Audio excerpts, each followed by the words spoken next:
Is culture a predictor of you liking a fragrance or not? So if you're Middle Eastern, or you're Indian, or you're Asian, or you're South American, or you are, let's say, North American, is that going to affect your reaction to what fragrance you like or dislike? I have an opinion, and I think I'm right. And I want to say this again. Yes, culture has a lot to do with it. Culture has a lot to do in the predictability of your fragrance liking or not liking. And let me stop you here. It's not like I'm saying that every single person from a specific culture has that tendency. No, this is about generalities. So if I give a fragrance to a Middle Eastern guy who's accustomed to oud, heavy fragrances, and I give him, let's say, a very, very, very light floral, he's probably not going to like it because it's not strong enough.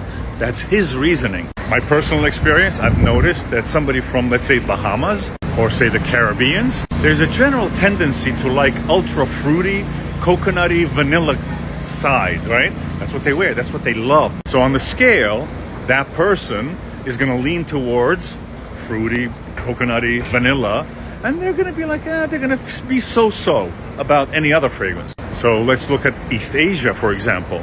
They like ultra light. A strong oud fragrance, complete turnoff. I'm not saying every single person again, okay? This is complete turnoff for them, but that's the general tendency. It's like makeup. They like it light. They like it light tone, whereas a Middle East person likes it ultra bright, ultra strong. That's what I'm talking about. So the answer is absolutely there is tendencies. So let's take somebody, let's say from North Africa. There's a tendency to like ultra strong floral, rose, orange blossom with a lot of spicy notes.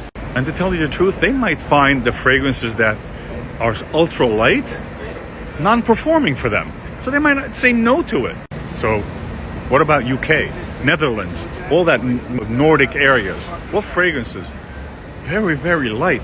It is definitely not the same as a Middle Eastern person or North African person or somebody who's got that base, like they're in their culture, they love the spicy, oudy notes. It doesn't exist in their culture. So they're going to go towards more light fragrances. So that's what I'm really talking about. Is there a tendency of liking and disliking in certain cultures? Yes, it's because it's inherent in their day-to-day use. That's what happens. They become accustomed, they grow up with it, they have great memories, and they gravitate towards something they like because it's in their culture. So the answer is 100% yes, culture has a lot to do with general tendencies of liking, and I'm not going to say disliking. I'm going to say what they prefer. I actually should have said that first.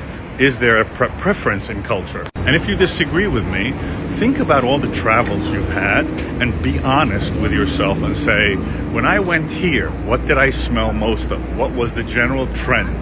And if you go back to that culture, you'll notice that the tendencies they use those type of fragrances. I mean, you've been to a lot of it, you go to the Bahamas. What do you have in the Bahamas? It's coconut, vanilla, it's fruity fragrances. It's not the same as elsewhere. So if you don't agree with me, go look at cosmetic lines. Cosmetic lines, for example, lipstick and blush, a brand like Yves Saint Laurent will have different variations, different palettes for different countries. Why is that? You're going to find out that it's true. Culture has a lot to do with it.